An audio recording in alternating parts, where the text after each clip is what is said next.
Hi everyone! Marami ang nagtatanong at nagtatalo tungkol dito. Dapat ba talagang seryosohin ang pagiging content creator o trip-trip lang ito? May nagsasabi, sayang oras, walang kasiguraduhan, pangbisyo lang yan ng kabataan. Pero sa video na ito, sasabihin ko sa iyo ang totoo at realistic na sagot. Walang hype, walang ilusyon. Una, hindi lahat kailangan seryosohin, pero hindi lahat ng gumagawa ng content ay kailangang seryosohin agad.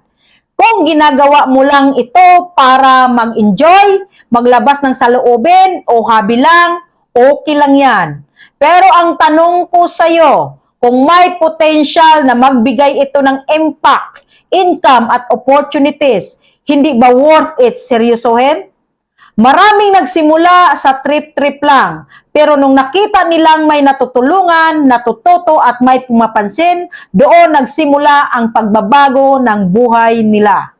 Pangalawang tanong, bakit dapat mo itong seryosuhin? Una, may kapangyarihan ang content ngayon. Isang video lang pwedeng magbago ng mindset ng isang tao, magbigay ng inspirasyon o magbukas ng oportunidad na hindi mo inaasahan. Pangalawa, free platform lang ito. Dati kailangan mo ng TV, radio o malaking puhunan para marinig ka. Ngayon, cellphone lang sapat na. Pangatlo, skill ito na panghabang buhay. Kahit anong negosyo o trabaho sa future, marunong kang magsalita, magbinta at magkwento, malaking lamang ka na. At pang-apat, may totoong kita dito pero hindi instant.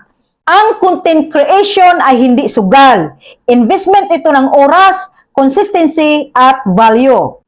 Pangatlong tanong, kailan mo hindi dapat seryosohin? Hindi mo dapat seryosohin ang content creation kung ang goal mo ay instant fame. Ayaw mong matuto, ayaw mong mag-criticize o susuko kaagad pag walang views. Kasi ang totoo, hindi lahat ng araw motivated ka, pero kailangan mong maging committed.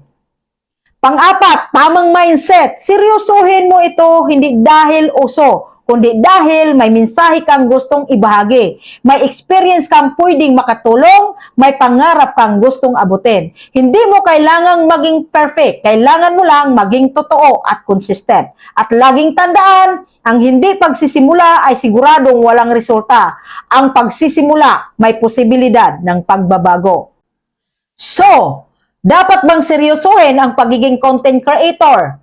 Oo, kung handa kang mag-grow, magbigay ng value at magtiwala sa proseso. Hindi mo kontrolado ang views, pero kontrolado mo ang effort mo. At minsan, ang video na akala mo walang kwenta, siya pala ang magbabago ng buhay ng isang tao o pati ng buhay mo. Ano sa tingin mo? Natulungan ba kita? Comment mo sa baba at paki-like, follow and share na rin para marami tayong matulungan.